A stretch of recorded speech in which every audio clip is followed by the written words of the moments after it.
The massive space station floating around planet Kepler 442b looked like a giant metal city among the stars. Inside its gleaming halls, scientists from dozens of different alien worlds worked together, studying everything they could find in the universe. Today was just another ordinary day for Dr. Thorne, a tall blue-skinned alien with 4 arms and eyes that glowed like tiny suns. Dr. Thorne walked through the corridors toward Testing Lab 7, carrying his electronic tablet filled with data from hundreds of different species. He had tested the rock-hard Bulgarian scouts who could punch through solid steel. He had examined the massive Corvan warriors who stood 12 feet tall and could lift small vehicles over their heads. He had studied the lightning-fast Zephyrian runners who could move so quickly they seemed to teleport. But today was different. Today he was meeting his first human. The door to the testing chamber slid open with a soft whoosh, and Dr. Thorne stepped inside. The room was filled with strange machines that hummed and beeped, their lights blinking in patterns that would confuse any Earth scientist. In the center of it all sat a young man who looked completely out of place among all the advanced alien technology. Jake Martinez was 24 years old, a sergeant in the United States Army who had volunteered for this historic first contact mission.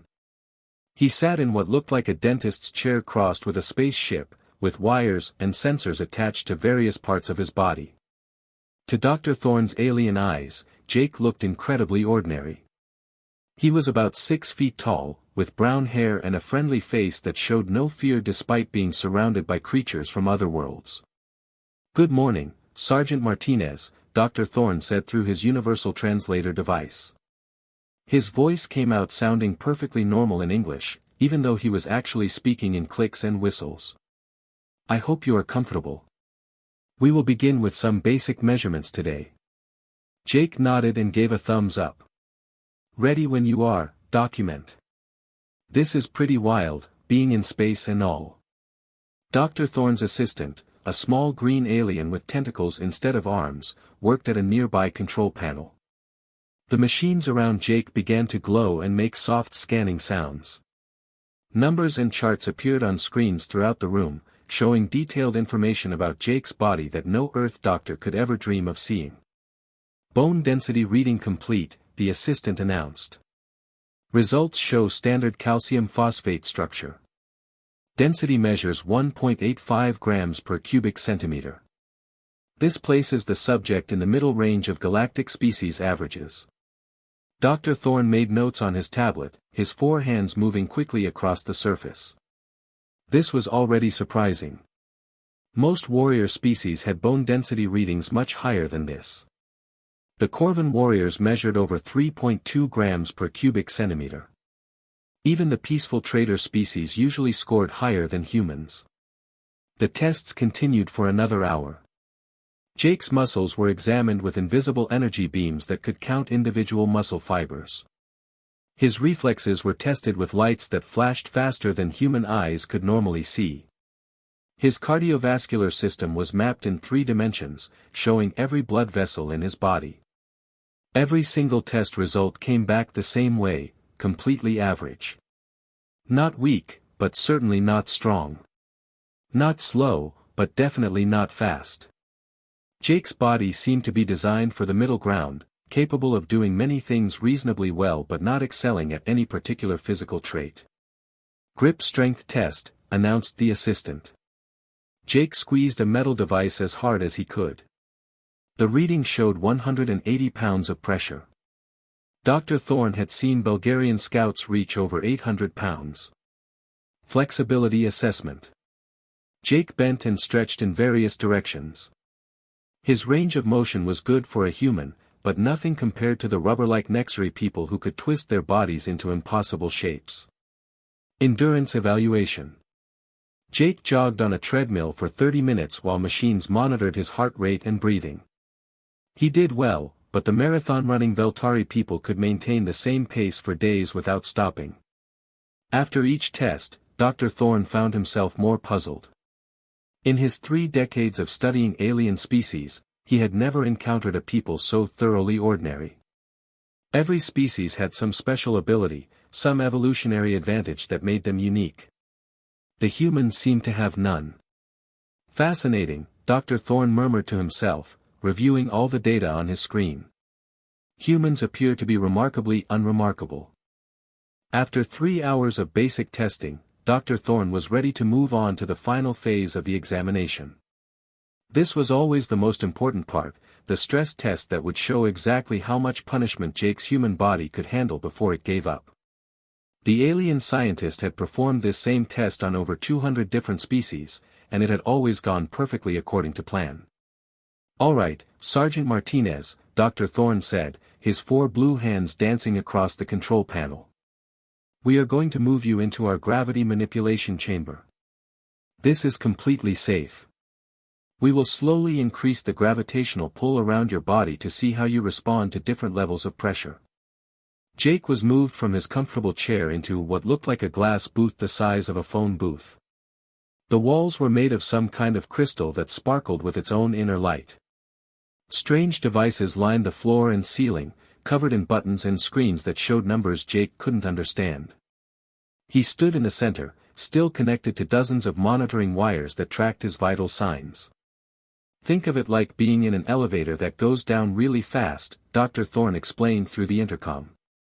"You know that feeling when your stomach drops? We can create that same sensation, but much stronger and more controlled. The computer will gradually make you feel heavier and heavier until your body tells us it has had enough."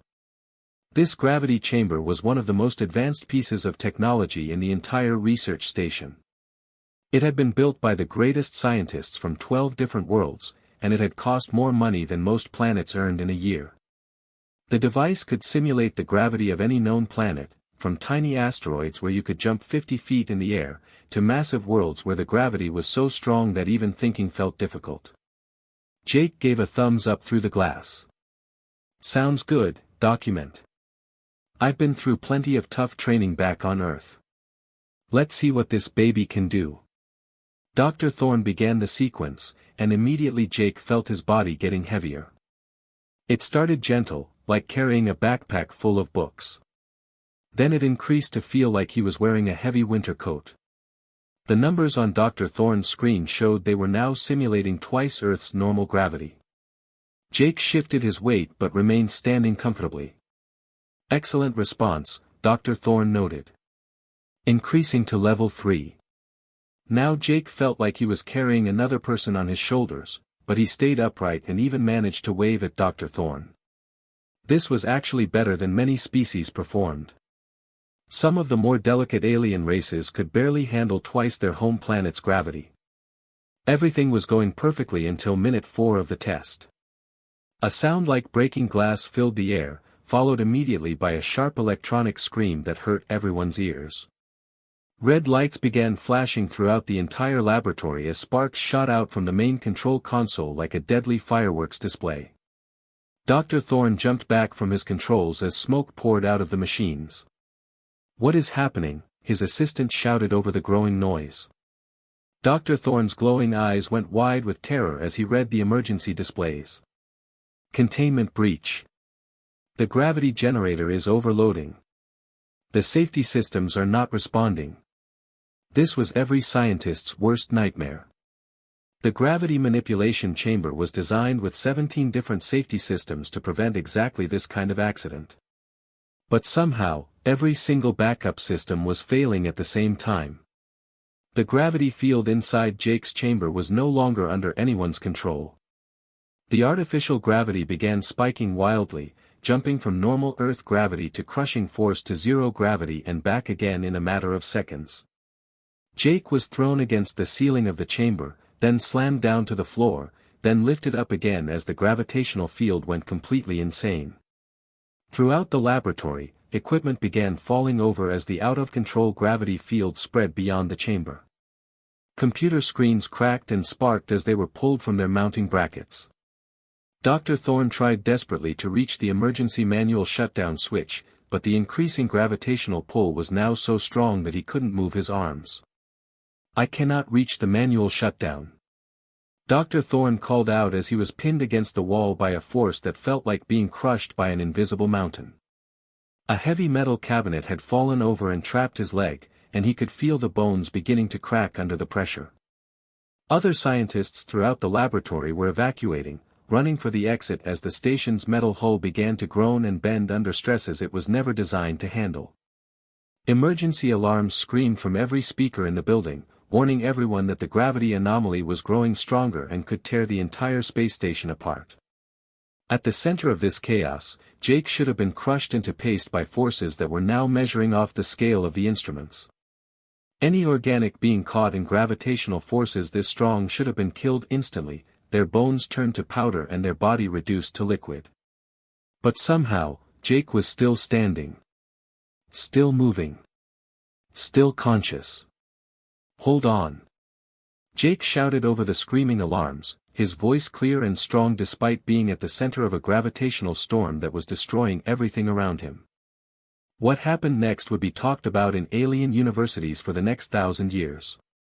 Dr. Thorne watched through his cracked instruments as Jake did something that should have been absolutely impossible according to every law of physics that scientists across the galaxy had spent millions of years discovering and proving. Instead of being crushed into nothing by the wild gravitational forces, Jake began walking toward him. Not stumbling. Not crawling. Not being dragged along by the chaotic gravity field. He was walking with purpose, like a man taking a casual stroll through a park on a sunny afternoon. Each step was deliberate and controlled, as if the crushing forces that were tearing apart the entire laboratory were nothing more than a gentle breeze. Dr. Thorne's scientific instruments were going crazy, showing readings that made no sense. The gravitational field strength was now measuring the equivalent of standing on the surface of a neutron star.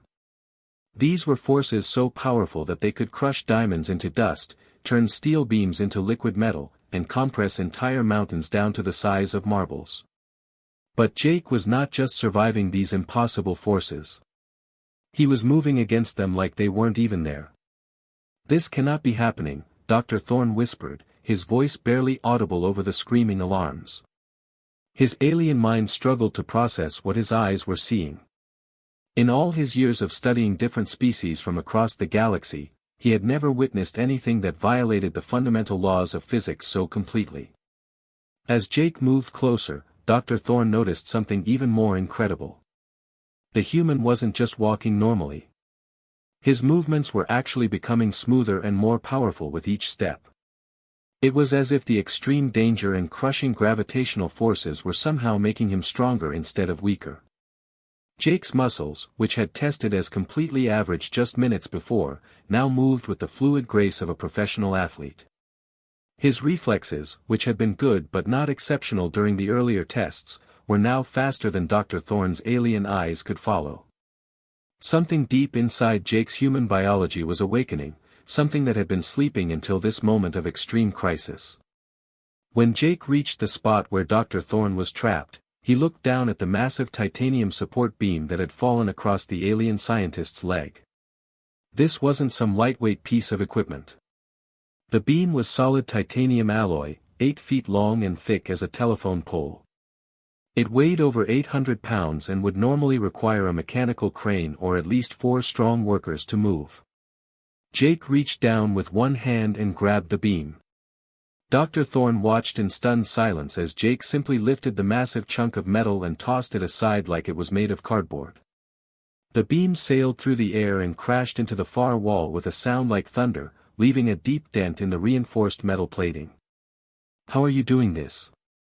Dr. Thorne gasped as Jake knelt down beside him. The alien scientist's leg was badly injured, and he couldn't stand on his own. "Don't worry about it, Doc," Jake said, his voice calm and reassuring despite the chaos around them. "We need to get you out of here before this whole place comes apart." Jake scooped Dr. Thorne up in his arms like the alien scientist weighed nothing at all. Dr. Thorne was not a small creature. His species was naturally larger and denser than humans, and he weighed close to 300 pounds.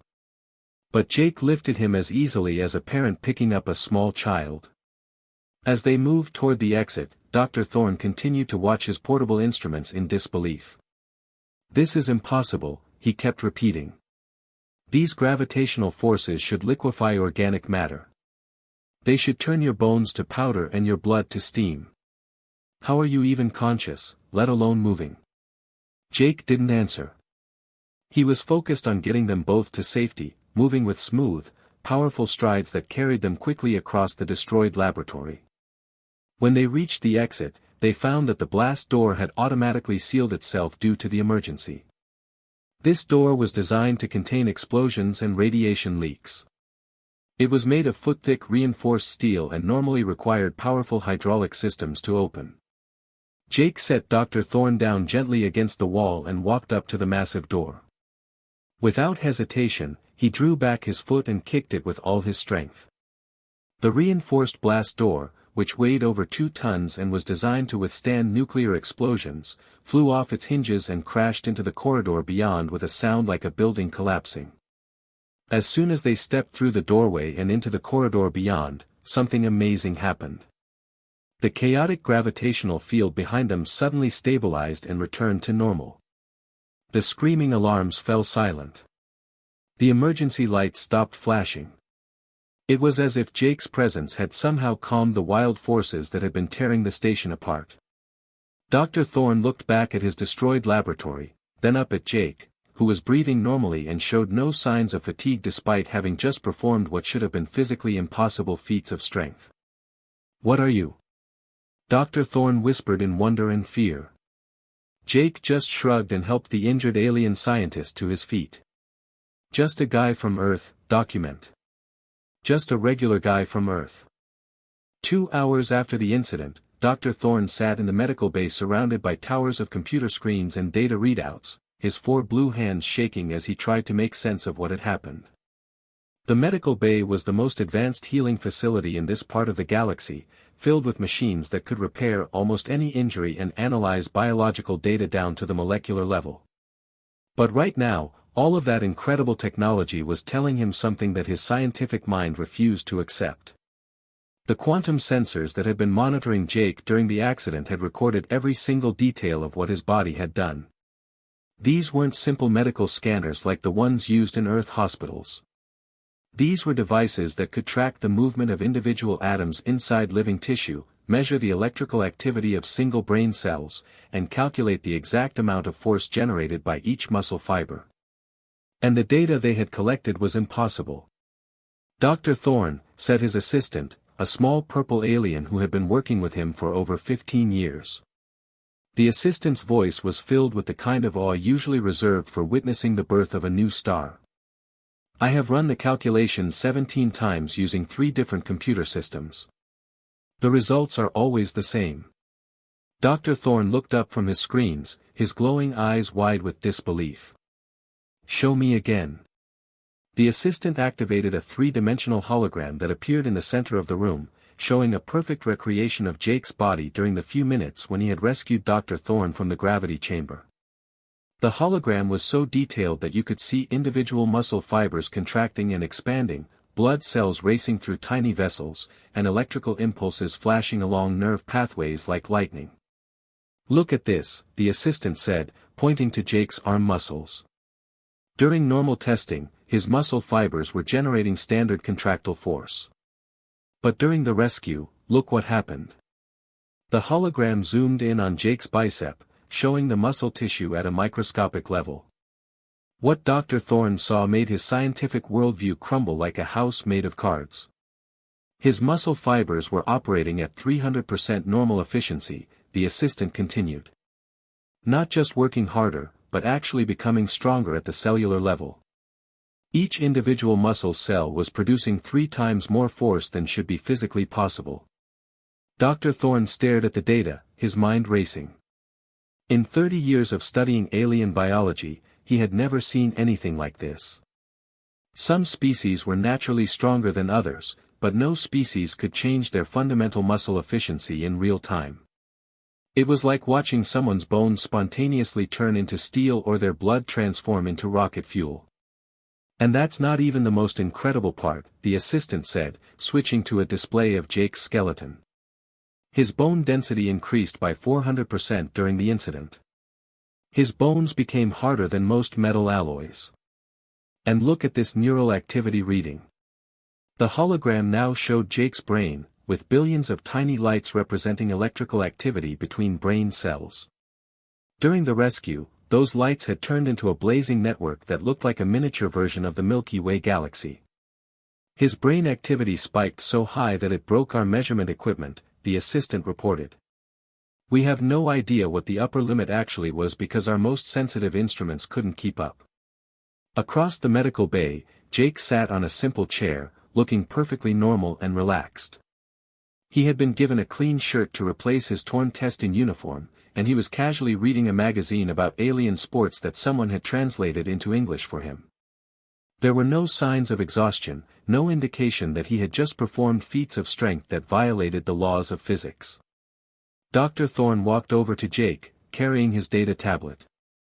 His scientific curiosity was warring with a growing sense of fear about what humans might really be capable of. "Jake," Dr. Thorne said carefully, "can you describe what you felt during the rescue? What was happening inside your body when you lifted that titanium beam?" Jake looked up from his magazine and shrugged casually. "I don't know, document. I guess I just felt a rush of energy, you know. Like when you're in a really intense situation and you suddenly feel like you can do anything. My drill sergeant back in boot camp used to call it getting your second wind." "A rush of energy," Dr. Thorne repeated slowly. "Is this common among humans?" "Sure," Jake said with a laugh. "Haven't you heard those stories about mothers lifting cars off their kids, or people surviving impossible situations? It happens all the time back on Earth. We call it an adrenaline rush. Don't all species have something like that?" Dr. Thorne felt his heart skip a beat. All species did have stress responses, but nothing like what he had just witnessed. Most aliens could increase their strength by maybe 20 or 30% under extreme stress. Jake had increased his capabilities by several 100%. As Dr. Thorne returned to his data screens, a terrifying realization began to form in his mind. He looked at all the earlier test results from Jake's routine examination, then compared them to what had happened during the rescue. The truth hit him like a meteor impact. Humans weren't weak. They weren't average. They weren't unremarkable. They were voluntarily restrained. Everything he had measured during the routine tests wasn't Jake's maximum capability. It wasn't even close to his maximum capability. It was his minimum operating level, the amount of strength and speed and endurance that humans used for everyday activities to avoid accidentally hurting themselves or breaking things around them. Jake's normal strength was actually his body running in safe mode, like a race car with a speed limiter to prevent the engine from exploding. But when the situation became truly dangerous, when survival was on the line, those limiters shut off completely and revealed what humans were really capable of. Dr. Thorne realized that every human walking around was essentially a living weapon that had chosen not to use its full power. Within 6 hours of Dr. Thorne sending his initial report to the Galactic Consortium headquarters, the entire known universe was talking about humans. The data from Jake's impossible rescue had been transmitted across faster-than-light communication networks to every major civilization, every military command center, and every scientific institution in the galaxy. The reaction was immediate and intense. On the war-torn planet of Koroth Prime, General Voss of the Hegemony Fleet was in the middle of planning an invasion of 3 solar systems when his communication device started beeping with urgent priority messages. The general was a massive creature, standing nearly 10 feet tall with armor-plated skin and 4 arms that could crush steel. His species had conquered dozens of worlds through pure military might, and he feared nothing in the known universe. But as he read Dr. Thorne's report, his blood ran cold. "Get me a direct line to the High Council," he barked at his subordinates. "Cancel all offensive operations immediately. And someone find out how many humans are currently serving in military positions across the galaxy." Similar scenes were playing out on hundreds of worlds. The Peaceful Trading Confederation of the Nexus Worlds called an emergency session of their governing council. The isolationist Christek Empire, who hadn't spoken to outsiders for over a century, suddenly began sending diplomatic messages asking about establishing formal relations with Earth. Most shocking of all, the ancient and incredibly advanced Guardians, who were considered the most powerful species in the galaxy, sent a message that contained just 2 words: "We're interested." 3 days after the incident, Ambassador Riley Thompson was enjoying what he thought would be a quiet morning at the research station when his communication device started ringing non-stop. Riley was Earth's first official representative to the Galactic Consortium, a former diplomat who had been chosen for this historic assignment because of his calm personality and ability to handle stress. But nothing in his career had prepared him for what was happening now. "Ambassador Thompson," said his alien assistant, rushing into his quarters with a stack of electronic messages. "We have 17 different species requesting immediate diplomatic meetings. The Corvan Empire wants to discuss a mutual defense treaty.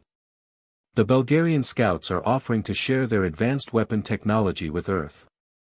And the Zephyrian Council is asking if they can send a delegation to visit Earth immediately." Riley stared at the messages in confusion. Just last week, most of these same species had barely acknowledged that humans existed. Earth was considered a minor, newly discovered civilization with nothing particularly interesting to offer the galactic community. "What changed?" Riley asked. Before his assistant could answer, the door chimed and General Korath himself walked into the room. This was unprecedented. General Korath was one of the most powerful military leaders in the galaxy, commanding fleets of warships that could destroy entire planets. He had never bothered to meet with representatives from small, unimportant worlds. But now he stood in Riley's modest quarters, his usual arrogant demeanor replaced with something that looked suspiciously like nervousness. "Ambassador Thompson," General Korath said, his deep voice carefully respectful. "Your species has been significantly underestimated. We would like to discuss the possibility of a non-aggression pact between our civilizations." Riley had no idea that his confused response of, "I'm sorry, what?" would later be quoted in history books as one of the most diplomatically important conversations of the Galactic Age. Meanwhile, back on the research station, Dr. Thorne was working 18-hour days writing the most important scientific paper of his career. He had titled it, "Human Physiological Restraint Mechanisms, a Study in Self-Imposed Limitations," and it was turning into the most requested document in galactic academic history. Universities across hundreds of worlds were demanding copies. Military academies were making it required reading for all students. Even elementary schools on advanced civilizations were teaching simplified versions to their children as part of basic alien species education. The paper's main conclusion was simple but terrifying: humans were not weak. They were voluntarily holding back their true capabilities to avoid accidentally destroying everything around them.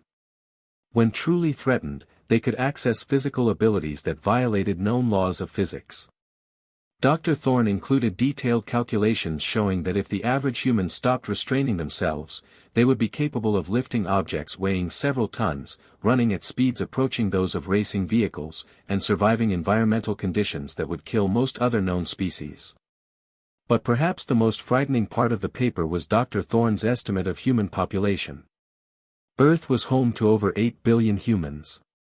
If even a small percentage of them could do what Jake had done, they represented a potential military force unlike anything the galaxy had ever seen.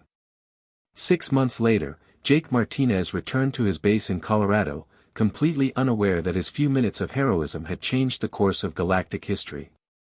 As far as he knew, he had simply helped an injured alien scientist during an equipment malfunction. The fact that his actions had resulted in dozens of new treaties, completely restructured military alliances, and fundamentally altered how every species in the galaxy viewed humanity was never mentioned in his mission debriefing. Jake went back to his normal duties as a sergeant, training new recruits and maintaining equipment. He occasionally wondered how Dr. Thorne was doing, but he figured the alien scientist had probably forgotten all about their brief encounter. He had no idea that his name was now taught in alien schools across the galaxy as the human who proved that Earth's people were the most potentially dangerous species in the known universe. Children on distant worlds learned about the Jake Martinez incident as the day when the galaxy realized that humans weren't just another species among many. They were the species that could break the laws of physics when they needed to. The age of human underestimation had ended forever.